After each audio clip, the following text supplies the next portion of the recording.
കുട്ടിരാമ, മാലയോ പോയി. ഇനി എന്റെ കണ്ണടയും ആ കുരുത്തം കെട്ടോളം അടിച്ചു മാറ്റിയിട്ടുണ്ടാവോ? എന്താ സാറേ? കണ്ണട. കണ്ണട അടച്ചു. അതല്ലടാ, പൊട്ട. പൊട്ടോ? സാറിനെന്തിനാ പൊട്ട്? പൊട്ടല്ലടാ, പൊട്ട. കണ്ണട. അടച്ചല്ലോ. എന്നെ ഒന്ന് അങ്ങെടുത്തേ. ഈ ശരീരവും വെച്ചോണ്ട് ഞാൻ എടുത്ത പൊങ്ങത്തില്ല. ചെന്നാലുണ്ടല്ലോ. എടാ മരത്തലയാ, എന്റെ കണ്ണട ഇവിടെ ചോദിച്ചത്. ഓ അതാണോ? എനിക്കറിയത്തില്ല. ദേ ഒരു കാര്യം, സാർ എന്നെ പിരിച്ചുവിട്ടാലും വേണ്ടൂല. ഇനി പിങ്കക്കുഞ്ഞിന്റെ ഷോ കഴിഞ്ഞാലേ ഞാൻ ഫ്രീ ആവത്തുള്ളൂ. അടുപ്പത്തും നിലവിളി. ഒരു പിങ്കി ഷോ? ഇവളെ കൊണ്ട് ഞാൻ തോറ്റു. എവിടെ വെച്ച് മറന്നാലും ഈ സമയത്ത് ഇത് അന്വേഷിക്കുമെന്ന് എനിക്ക് അറിയായിരുന്നു. ഓ പിന്നെ ആ തല തിരിഞ്ഞവരുടെ വേഷം കെട്ട് കാണാനൊന്നും എന്നെ കിട്ടില്ല. താൻ തോന്നി. എലിവിഷത്തെക്കാൾ വലിയ വിഷമാണ് അവളുടെ ടെലിവിഷൻ പരിപാടി. അല്ല, മുത്തശ്ശനും കൊച്ചുമോളും തമ്മിൽ എന്തോ ഉടക്കുണ്ടല്ലോ. ആ കുരുത്തം കെട്ടവള് ആരാണ് അവളുടെ വിചാരം? കായംകുളം കൊച്ചുണ്ണിയുടെ കൊച്ചുമോളോ? ഇപ്പൊ പട്ടാ പകല് പിടിച്ചു പറയും തുടങ്ങിയിരിക്കണു. പൂച്ചക്കുഞ്ഞാ? പൂച്ചക്കുഞ്ഞ് ഷോ തുടങ്ങാറായി. Welcome to colour show. ഒരു സന്തോഷ വാർത്ത. ഞങ്ങൾ ഇന്ന് വിജയകരമായ 50ാം എപ്പിസോഡിലേക്ക് കടക്കുകയാണ്. മാന്യ പ്രേക്ഷകരുടെ സഹകരണം തുടർന്ന് നിന്ന് വാചകം അടിക്കാണ്ട് വേഗം തുടങ്ങടി.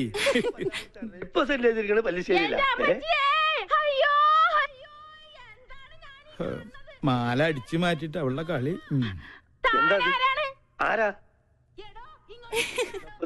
ഈ കൊച്ചിന്റെ അച്ഛനോട് ചോദിക്കി. അറിയില്ലല്ലേ? പെരുന്നാളിന് കച്ചവടത്തിന് വന്നത് എന്റെ മാല. മാലയോ? അത് ഞങ്ങള് തമ്മിലുള്ളൊരു ഇടപാടാ. ഓ ആശ്വാസായി. ഇതിനു വേണ്ടിയായിരുന്നെങ്കിൽ എന്നോട് ചോദിച്ചാ മതിയായിരുന്നില്ലടി കാന്താരി.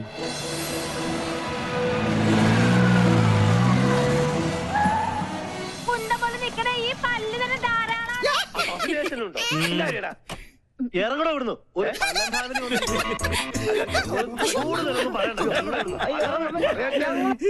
അടുക്കളയിൽ ജോലിയൊന്നുമില്ലേ? ഉണ്ട്, സാറ് നിർബന്ധിച്ചിട്ടാ. ചുമ്മാന്നല്ല കോമാളി വേഷം കെട്ടി കൊച്ചുമോള് തെരുവിൽ കാള കളിച്ച് നടക്കുന്നേ. പ്രോത്സാഹിപ്പിക്കാൻ കുടുംബത്തിൽ തന്നെ ആൾക്കാരുണ്ടല്ലോ. നാളെയല്ലേ നിനക്ക് ഇന്റർവ്യൂ? ഈ TV കാണുന്ന നേരം കൊണ്ട് നാളത്തേക്ക് വല്ലതും പ്രിപ്പയർ ചെയ്യാൻ നോക്ക്. ഒരു ബഫൂൺ ഷോയും അതിന് കുറെ കാഴ്ചക്കാരും. ഈ പോക്ക് പോയാ ഇവിടെ എന്നെ അമ്മാവനായിട്ടും അംഗീകരിക്കില്ല, അമ്മായിയപ്പനായിട്ടും അംഗീകരിക്കില്ല. കലികാലം. TV കണ്ടുപിടിച്ചവനെ വേണം ആദ്യം കൊല്ലാൻ. മസ്തിക്ക് പാഠശാല. എന്താ എന്റെ ഷോ വെക്കാതിരുന്നത്? ഓഹോ, പട്ടാളത്തിന്റെ വിലക്കുണ്ടാവും. അതെ, ഞാൻ തന്നെ ഓഫ് ചെയ്തത്. നിന്നെ രാഷ്ട്രം ആദരിക്കുന്ന ചടങ്ങൊന്നുമല്ലല്ലോ TVയിലുണ്ടായിരുന്നത്. കണ്ട അലവലാതി സിവിലിയൻ പിള്ളേരോടൊപ്പം കൂത്താടി നടന്ന് ഓരോരോ കോപ്രായങ്ങളും കാട്ടി മനുഷ്യന്റെ മാനം കെടുത്താൻ ഇറങ്ങിയിരിക്കുന്നു. മെയിൻ സാബിനോട് ഞാൻ എന്നും പറയാറുള്ളതാ, എല്ലാ പ്രൊഫഷനും അതിന്റേതായ അന്തസ്സുണ്ട്. അല്ലേ മുത്തശ്ശ? പട്ടാള നിയമം അടിച്ചേൽപ്പിക്കരുത്. എനിക്കിഷ്ടമുള്ള ഒരു ജോലി ഞാൻ ചെയ്യുന്നു. എൻ വഴി താൻ ഈ വഴി. അല്ലെങ്കിലും നിന്റെ ഇഷ്ടം തന്നെ ആയിരുന്നല്ലോ എല്ലാറ്റിലും. എൻട്രൻസ് പാതിയിൽ നിർത്തി. ചേർന്ന കോളേജിലെല്ലാം പ്രശ്നക്കാരി. നിന്റെ അച്ഛനെ പോലെ അന്ന് ഞാനും സാമർത്ഥ്യം കാണിച്ചിരുന്നെങ്കിൽ ഇതൊന്നും കാണേണ്ടി വരില്ലായിരുന്നു. രാജലക്ഷ്മി, എന്നെങ്കിലും ഒരു മനസ്സമാധാനം ഇവിടെ എനിക്ക് തന്നിട്ടുണ്ടോ? താൻ തോന്നി. അതെ, താൻ തോന്നി, തന്നിഷ്ടക്കാരി. അങ്ങനെ ഒരുപാട് വിശേഷണങ്ങൾ ഉണ്ടല്ലോ എന്റെ പേര്. നീ അകത്ത് പോ, അല്ലെങ്കിൽ ഞാൻ മിണ്ടിയല്ല കുറ്റം. നീ ഇപ്പൊ ഒന്ന് സംസാരിക്കണ്ട, അകത്ത് പോയേ. രണ്ടെണ്ണത്തിൽ ഒന്ന് ഇങ്ങനെ എന്ത് ചെയ്യാന്? അതിന്റെ സമയം അത്രയ്ക്ക് മോശ. ജോത്സ്യം തന്നെ പറഞ്ഞതല്ലേ. സമയദോഷത്തിന്റെ പേരും പറഞ്ഞു വല്യമാമ തന്നെ അവൾക്ക് വളം വെച്ച് കൊടുക്കുന്നത്. നിഷേധിക്കുന്നില്ല. ഇത്തിരി ശാസനയുടെ കുറവുണ്ട്. ഇപ്പൊ തന്നെ അത് ശരിയാക്കി തരാം. എടി പിങ്കി, പിങ്കി, നീ കുറെ ദിവസമായി തുടങ്ങിയിട്ട്. എവിടെ അവള്? നിന്നെ ഞാൻ ഇന്നും. പിങ്കി, സുഖല്ലേ? എന്റെ മാല എവിടെ? കേട്ടില്ലേ കോട്ടയത്തിന് കോട്ടപ്പിള്ളേച്ചൻ 90 കഴിഞ്ഞപ്പോ പെങ്കടിക്കാൻ പോയി. മാല കേട്ട് വന്നു, കോട്ട വാങ്ങി വന്നു. മാല വേണോ കോട്ട വേണോ? രണ്ടും.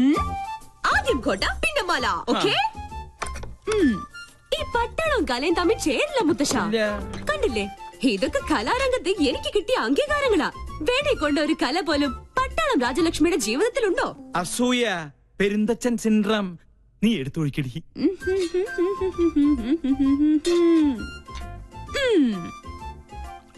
കപ്പ് നിറഞ്ഞില്ലേട്ടാ. ഇത്തിരി നിറഞ്ഞ മതിട്ടോ. വെള്ളം അധികം വേണ്ട, വെള്ളത്തിന്റെ കുത്തിനിക്ക് പിടിക്കില്ലേ. മതി മതി. മോളെ ഇങ്ങോട്ട് വന്നേ. നീ നിന്നോട് പല പ്രാവശ്യവും ഞാൻ ചോദിക്കണം ചോദിക്കണം എന്ന് വെച്ച് വിചാരിച്ചിരിക്കുകയായിരുന്നു. നിനക്കെന്താ ഇങ്ങനെ ഒരു ക്ഷീണം? ഹം. അല്ല, ദേ ഈ നിധിവേടത്തിന്റെ താക്കോല് ഇനിയെങ്കിലും എന്നെ ഏൽപ്പിച്ച നിനക്ക് എന്താ ഒരു പ്രശ്നം? പിന്നെ എനിക്കെന്താ ഇവിടെ ഒരു പിടിവള്ളി? അത് ശരി, എന്റെ വീക്ക്നെസ് വെച്ച് തന്നെ നിനക്ക് കാര്യം നടത്തണം അല്ലേടി കാന്താരി? നിനക്കൊരു ക്ഷീണമില്ല. ആ കുടിക്കാൻ വരട്ടെ? അല്ല മുത്തശ്ശ, ഡയബറ്റീസ് വേണ്ട? പിന്നെ കൊളസ്ട്രോൾ കിട്ടിയില്ല. ഓ വെയിറ്റ് എന്തോ? ഓ അപ്പൊ പ്രഷറോ? ഇതാ. Thank you. നേരം മരുന്നും പത്തിയും നോക്കി പട്ടാളം പരിചരിക്കുന്ന ദേഹമായത്. ഓർമ്മ വേണം. എടി, വയസ്സ് നമ്മുടെ കയ്യിലല്ല, പക്ഷെ ആയുസ് അത് കൂട്ടണോ കുറയ്ക്കണോന്ന് തീരുമാനിക്കുന്നത് നമ്മളാ. അയ്യോ, ക്യാൻസർ തന്നില്ല. വലിച്ചാട്ടേ. വലിപ്പിക്കാൻ വരട്ടെ. എവിടെ എന്റെ മാല? ഞാനത് ടിവിയിൽ കണ്ടു. അമ്പടി കള്ളി.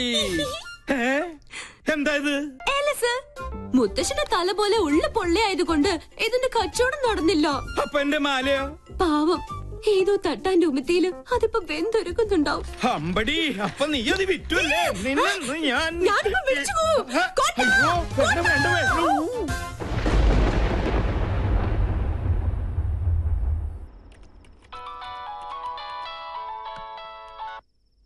ഹലോ. യെസ് സർ, ഞാൻ ലീഗലായി മൂവ് ചെയ്യാൻ തന്നെ തീരുമാനിച്ചു. Are you suspecting anyone? Yes sir, nursing assistant one mister Stephen. He's the cheater. I know him. സർവീസിൽ അയാളുടെ പ്രീവിയസ് റെക്കോർഡ്സ് വളരെ മോശമാണ്. Be careful. Okay sir. If you need any official help, call me. Thank you sir. Hello madam, ഞാനാ Stephen. എന്താ? Madam ஒன்று மனசு வச்சா இந்த ப்ராப்ளம் சால்வ் பண்ண முடியும். What you mean? இல்ல, എത്രയാന്ന് വെച്ചാ ഒരു പങ്ക് ആരും മര്യാദ ഞാൻ എത്തിച്ചോളാം. ഇഡിയറ്റ്. തന്നെ പോലെ ഒരു ക്രിമിനലിനെ ഞാൻ വെച്ച് പൊറപ്പിക്കില്ല. അങ്ങനെ വാശിയിലാണെങ്കിൽ എനിക്ക് എന്റെ വഴി നോക്കേണ്ടി വരും. Stop it. എടാ ഡാഷേ, ഞാൻ പറയുന്നത് നീ അങ്ങോട്ട് കേട്ടാ മതി. നാളെ കാലത്ത് ഷൂട്ടുള്ളതാ. സ്റ്റോറി ബോർഡൊക്കെ റെഡി. ക്യാമറയുമായി നീ അങ്ങോട്ട് വന്നാ മതി. പിന്നെ ആ പരമ ബോർഡുണ്ടല്ലോ ഗോപി, അവനോട് പറഞ്ഞേക്കണം. Stop it. തീന്മേശയിലാണോ നിന്റെ തന്നോന്നിത്തരം? ടേബിൾ മാനേഴ്സ് അറിയില്ലേ നിനക്ക്? ഇവിടെ ഇപ്പൊ ആണവ കരാറിന്റെ ചർച്ചയൊന്നും അല്ലല്ലോ നടക്കണത്. എന്ത് പറഞ്ഞാലും തർക്കുത്തരം. മിണ്ടാതെ കഴിക്കാൻ നോക്ക്. എന്താ ഇത്? സാമ്പാറ് വേറൊന്നുമില്ല? ഉണ്ടല്ലോ, അവിയൽ, ചീര, ഓലൻ, ഇഞ്ചിക്കറി. ഇതെന്താ എന്നും ഇവിടെ ഇലയും വേരും പുല്ലും മാത്രം? ഉള്ളത് കഴിച്ചാ മതി. ഭക്ഷണത്തിലും പട്ടാള ചിട്ട. എനിക്ക് വേണ്ടേ. എന്ത് രസമായിട്ടാ കുട്ടി പോണ. തലതെറിച്ചവൾ കണ്ടില്ലേ വാശി? പെണ്ണാ ഇവള്? നിനക്ക് തെറ്റി. അത് പെണ്ണല്ല, ആണിന്റെ ജന്മ. പിങ്കിന്നല്ല, കോളനിയിലെ പിള്ളേര് വിളിക്കുന്നത് പങ്കെണ്ണ.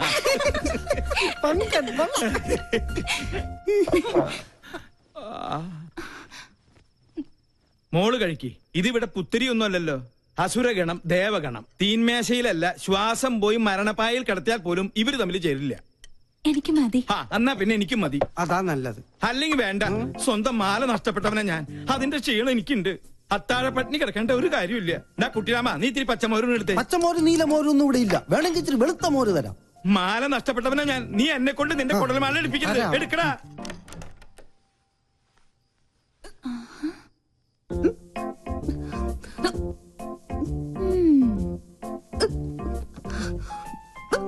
കള്ളി, എല്ലാരും ഇവിടെ പട്ടിണി. നീ എവിടെ ഇരുന്ന് ബർഗർ വെട്ടി വിടുന്നു? വേണോ? ഇത് വാങ്ങിയോണ്ട് ചുമ്മാ നമ്പർ ഇട്ടല്ലേ? ആ, അതുകൊണ്ട് അമ്മ പട്ടിണിയായി. കിടക്കട്ടെ പട്ടാളൊന്നും പട്ടിണി. എന്തെങ്കിലും ഒരു നല്ല വാക്ക് അമ്മേനോട് പറഞ്ഞിട്ടുണ്ടോ? എല്ലാത്തിനും ഒരു കുറ്റപ്പെടുത്തലോ. നിന്നോടുള്ള സ്നേഹം കൊണ്ടല്ലേ അമ്മ ഇങ്ങനെ വഴക്കിടുന്നേ? പിന്നെ സ്നേഹം നിനക്ക് തോന്നുന്നതാ. സത്യം പറഞ്ഞ എന്റെ കാര്യത്തിൽ അമ്മയ്ക്കിപ്പോ വല്ലാത്ത വേവലാതി. കാലത്താ പട്ടാമ്പിക്കാര് വിളിച്ചിരുന്നു. എന്റെ ജാതകം ചേരില്ലാത്രേ. നശിച്ചൊരു ചൊവ്വാദോഷം. ഒരു ചൊവ്വയും ബുധനും. അതാ ഞാൻ പറഞ്ഞത്, നമ്മളായിട്ടൊരു അടിപൊളി ചെക്കനെ കണ്ടെത്തിയാ ഈ നൂലാമാലകൾ ഒന്നും ഉണ്ടാവില്ലാന്ന്. ഒന്ന് പോടി. അമ്മ മൊത്തം ടെൻഷനിലാ. ഹോസ്പിറ്റലിൽ എന്തൊക്കെയോ പ്രോബ്ലംസ് ഉണ്ടത്ര. നീ ചെന്ന് അമ്മയെ ഒന്ന് സമാധാനിപ്പിച്ചു. ഞാൻ അത്രയ്ക്ക് അങ്ങ് താഴ്ന്നു കൊടുക്കണോ? നമ്മുടെ അമ്മയുടെ മുമ്പിലല്ലേ. നീ വാ, നീ വാ.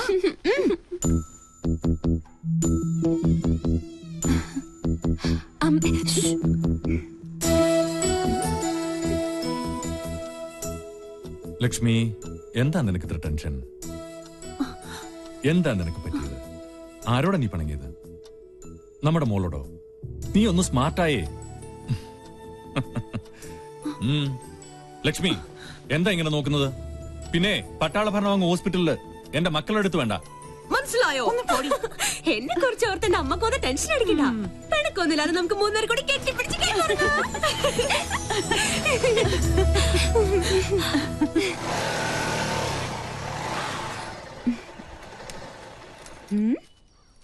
എന്തിനാ എവിടെ നിർത്തിയത്?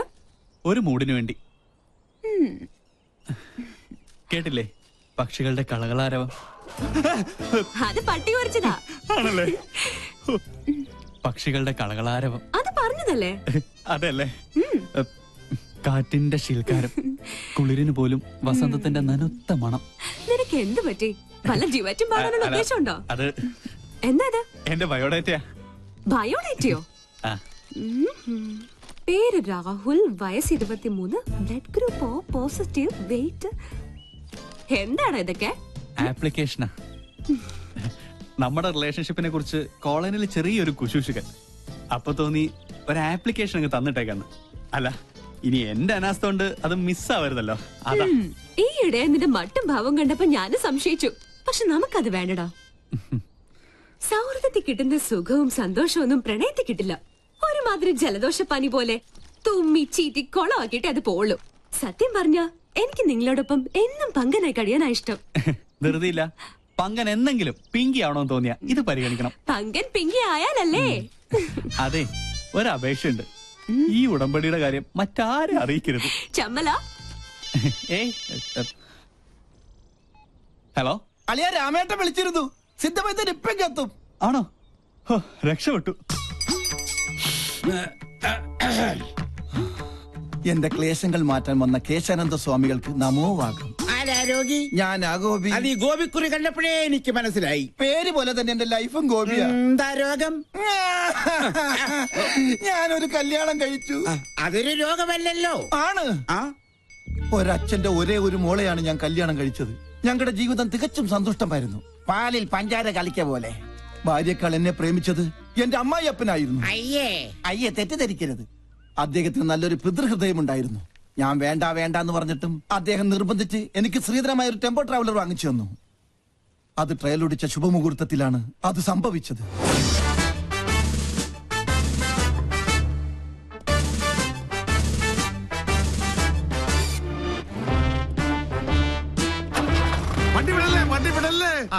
എന്താ മോനെ ഗോപിക്കുട്ട? എന്താ അച്ഛാ? അച്ഛനൊന്ന് പ്രാർത്ഥിച്ചോട്ടേടാ. ഓ, ഇതാണോ ഗിയർ? ഈശ്വരാ, എന്റെ മരുമോന് സഹകരണം. അയ്യോ,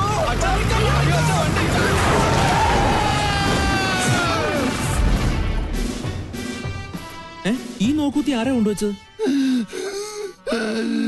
അന്നൊരു കാൽപ്പിഴ പറ്റിയതാ. ചത്താ? കൊല്ലും ഞാൻ. ചത്തെങ്കിൽ എത്ര നന്നായിരുന്നു. പയറ് പോലെ ഓടി നടക്കണം. അന്ന് വട്ടായതാ. ഇപ്പൊ രാവും പകലും ബ്രാൻഡി അടിച്ച് ബാൻഡും കൊട്ടി മധുര 16-കാരിയായ മോക്ക് കാവലിരിക്കുക. ആയുർവേദം, അലോപ്പതി, ഹോമിയോപ്പതി, അവിൽപ്പതി, എന്തിന് ചോറും പതി വരെ ഞാൻ പ്രയോഗിച്ചു നോക്കി. പട്ട് കൂടുന്നതല്ലാതെ കുറയുന്നില്ല. വൈദ്യരെങ്കിലും എന്നെ ഒന്ന് സഹായിക്കണം. എന്നാലേ എനിക്കൊരു ദാമ്പത്യമുള്ളൂ. അണ്ടർവെയറിന് കടുങ്കെട്ട് വീണതുപോലെ ഇപ്പോഴത്തെ എന്റെ അവസ്ഥ. മതമിളകിയ കൊമ്പനെ മർമ്മത്തിൽ ചൂണ്ടി നിർത്തിയവനെ ഈ കേശാനന്ദ സ്വാമികൾ പിന്നെയല്ലേ ഈ കുഴിയാന കിഴിവിളി